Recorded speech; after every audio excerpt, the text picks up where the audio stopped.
What's up, guys? Welcome to A Resource Life. My name is Chris. Thank you so much for joining me. I go by Daily Refinement Online. In this episode, I'm going to go over the biggest glitch that hasn't even happened yet on eBay, and it's going to be next year. When they completely transition over to Adyen, there will be some people who don't receive their payments or have trouble getting their money out of eBay. That's going to be the noisiest thing on social media ever. And I'm going to give you 7 ways to focus on other things so this doesn't even bother you. Since I've been selling on eBay in the last couple of years full time, there has never been a time when there's not something wrong with eBay. There's always issues, but most of them are not catastrophic. So I don't worry about it. And I learned right away, you cannot rely only on eBay. And I'm going to give you some basic tips here to basically reduce the tension of always worrying about what eBay is going to do, because eBay is always going to have glitches. There are 1 billion listings, 12,000 people work there. There's 7 buildings of engineers that operate. It's very difficult to make things seamlessly work. It's not a small website. When they want to get something fixed, it's like it involves 10 different departments. It's not that easy. They're not nimble. And as you can see, the only thing they really put a ton of effort into clearly is promoted listings, because in the last couple of years, that has changed a lot. As far as the website, that hasn't changed very much, but now it's really easy to do promoted listings, and it's very difficult to figure out how much they're actually charging you and difficult to assess whether or not the promoted listings work. You guys remember I made a video called 5 eBay sales strategies that actually work, and one of them was promoted listings. And the reason why it works is because you're going to get that initial boost of traffic. So in any store on any platform, if you get a giant boost in traffic in the beginning, of course your sales are going to go up. The problem is you're paying a huge premium, and most people are not promoting only certain listings. They're promoting their whole store. So they get this initial boost at first, so their revenue goes up. They feel super good, but then they don't pay the promoted listings until the end of the month. And now at the end of the month, they're seeing 5, 10, 15, 20% extra in fees, and they're not netting that much more. That's why I have opted out of using promoted listings for the last couple of months. And I think it's important for you guys to recognize your strategy needs to change. You can't pick one thing and just stick with it. That's not how e-commerce works.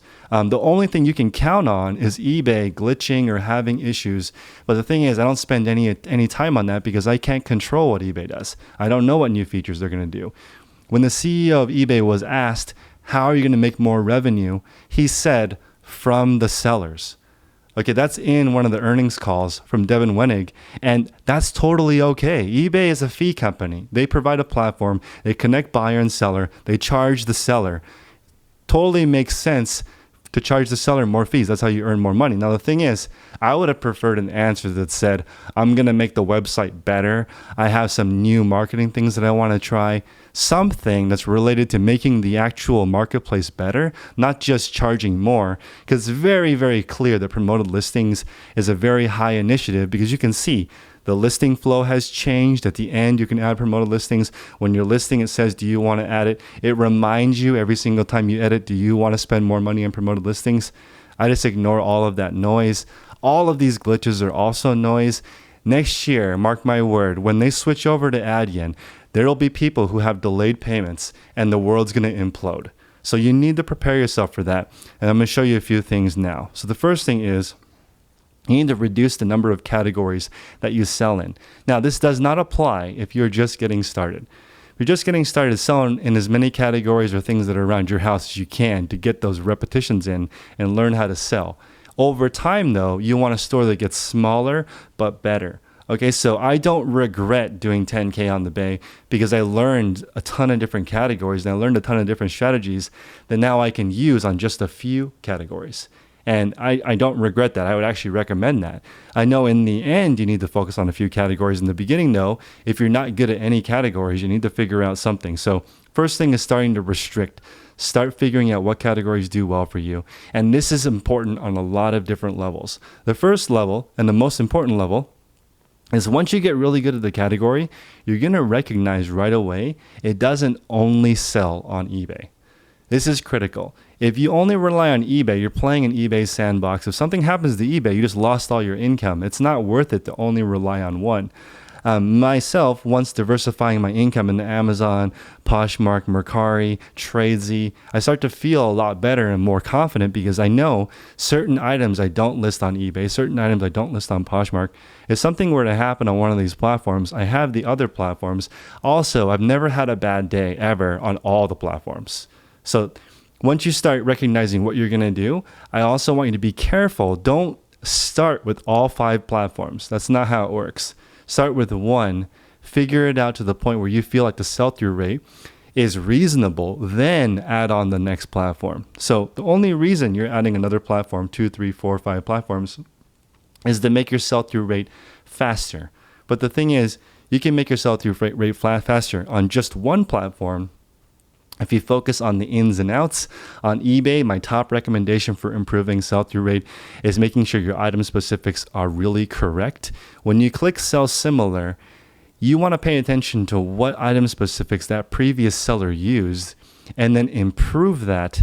And the biggest thing that's going to make you rank higher on eBay is previous sales. That's why multiple quantity items rise to the top. Each time they sell, they move higher and higher in the search ranking.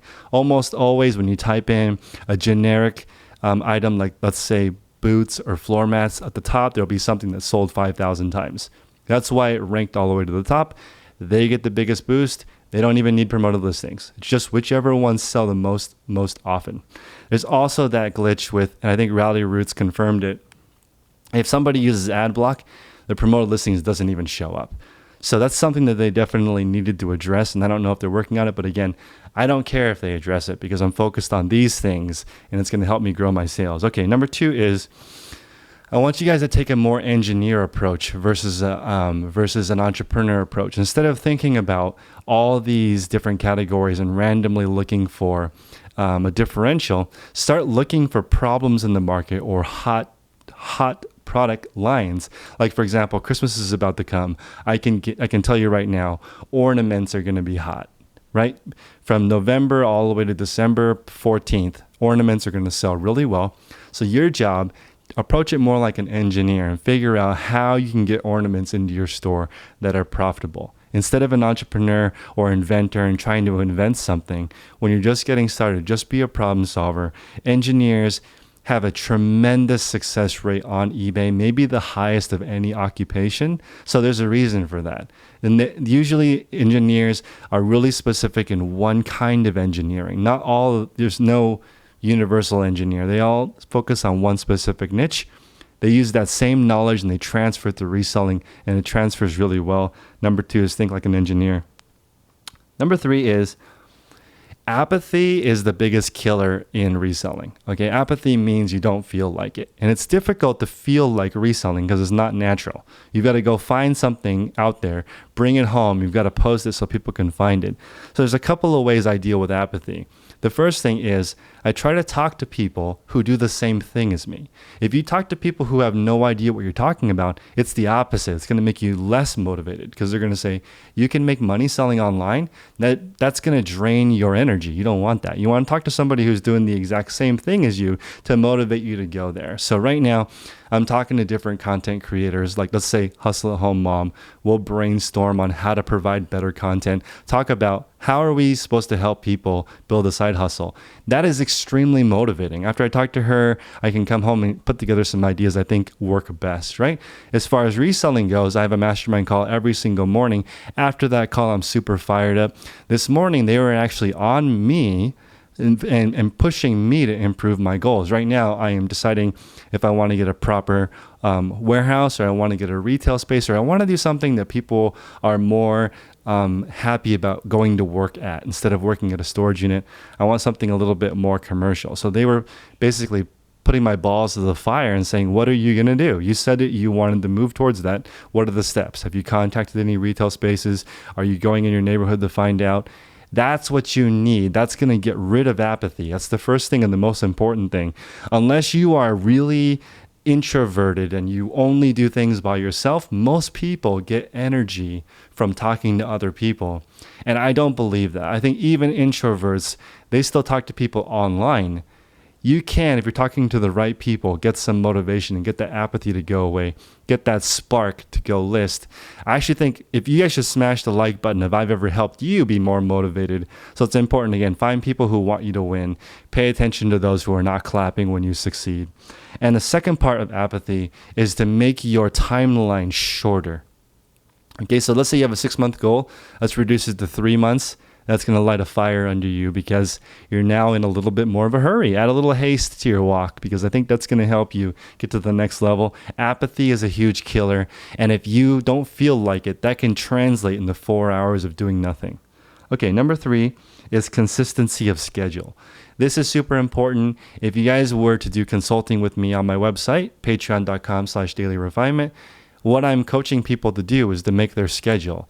It's not rocket science reselling. All I have to do is find stuff that's below market and sell it closer to market. That's it, right? You don't need to buy a course for that. Although I do have one. If you guys want to learn about reselling, I have all of my best tips in one course. It's $35 with code YouTube in the description below.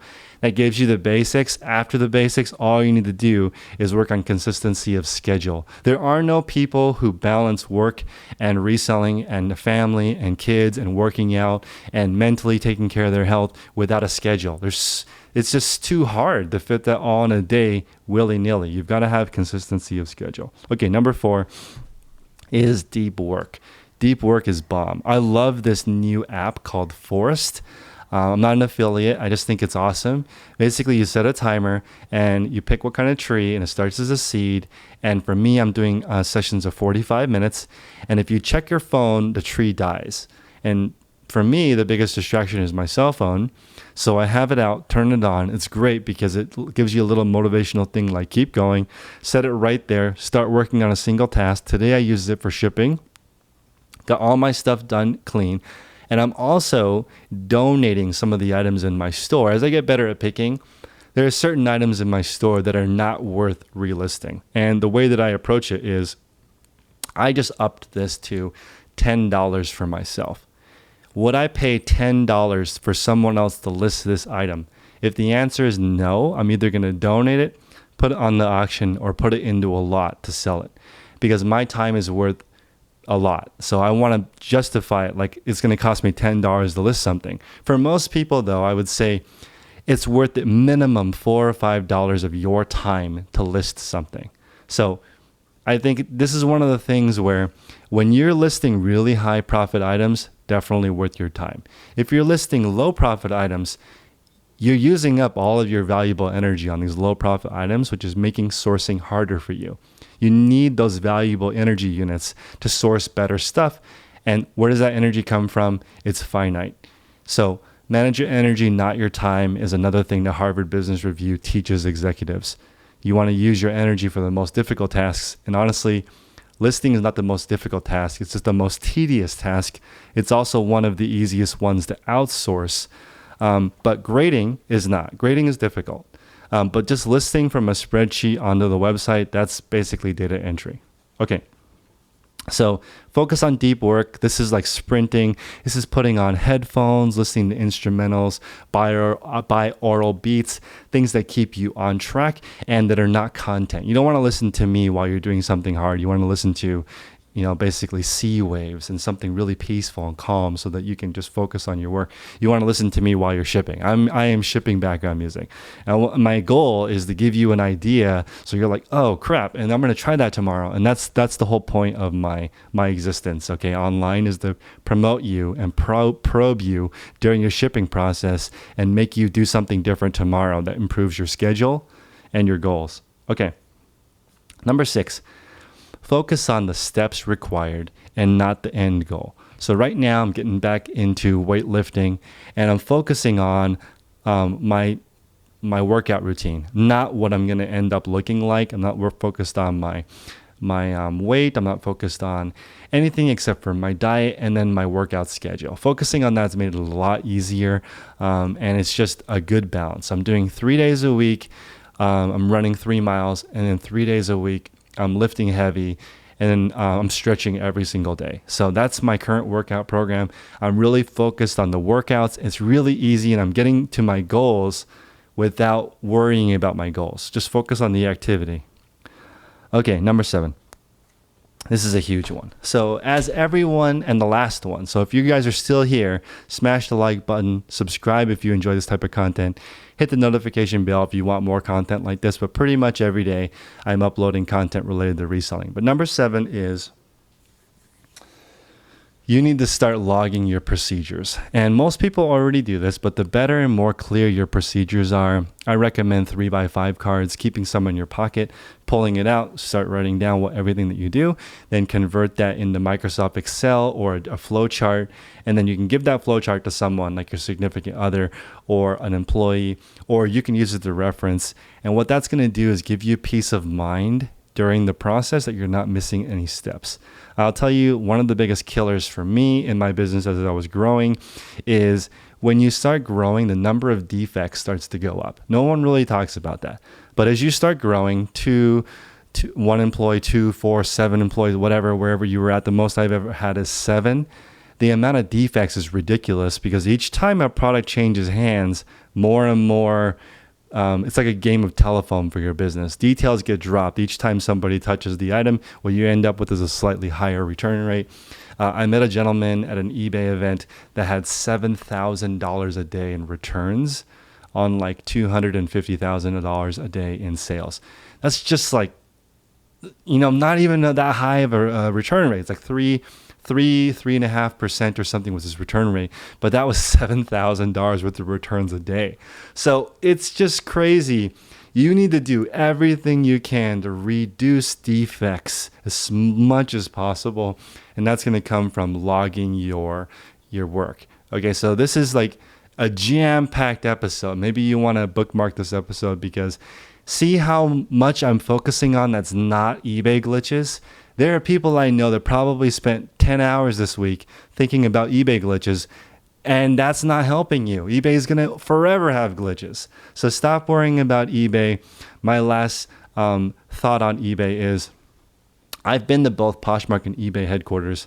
I've talked to important people at both companies, and I just want to point out like how much of a better job Poshmark is doing versus eBay in the community sector. Like, my God. Poshmark is on fire as far as taking care of their community, giving them recognition, helping people with assets that are actually useful so they can hand it out to different sellers and they can actually grow. When you look at eBay and you look at, what eBay's backbone is? It's us. Okay, we talk about how amazing eBay is doing. We talk about strategies and tips. It's us. We are the backbone of it. And I just, I want to bring this up because I love eBay. Okay, like I just really love it. I think it's something that really is going to last a long time. eBay is one of the first companies ever to do e-commerce. Do they have glitches? Yes, but they allow you to sell almost any item in any condition. That's really rare. Okay, and they have insane traffic. So for me, I'm still grateful for eBay. I understand there's a whole bunch of huge glitches. I just don't see that improving over time. It's just too big, and they're not dedicated to improving the site. Okay, they're not. They're just focused on increasing fees. And I don't necessarily blame them. The founder's not there anymore. There's no one in charge that's like really gung-ho about making eBay the best app. They're just there to, the commercials right now, this is my last thought on eBay, is have you checked eBay? That's, in my opinion, that's really weak. I want something stronger. Like, why should you sell on eBay? That commercial says, try every other website first. And if you can't find it, then in your last resort, go on the eBay. We're going to have somebody who's going to sell for way cheaper than everybody else. That's horrible. Come on. That's the best you can come up with one. They're Fortune 100. They should have something better than after you shop everywhere else. If you still can't find it, it really frustrates me. That's the best marketing campaign they can come up with. Instead of if they just gave their money to influencers, it would work. If they made eBay cool, everybody would put their cool stuff on the eBay, and eBay would crush all these little sites. But they just don't do that. They're using all their marketing campaigns on corporate stuff and marketing that's just branding. Instead of marketing, the eBay is better. Why not check eBay first? Not have you checked eBay? So anyway, it blows my mind. Appreciate you guys' time. Please like, comment, subscribe. I'll see you guys next time. Buy my guide, $35. Take care.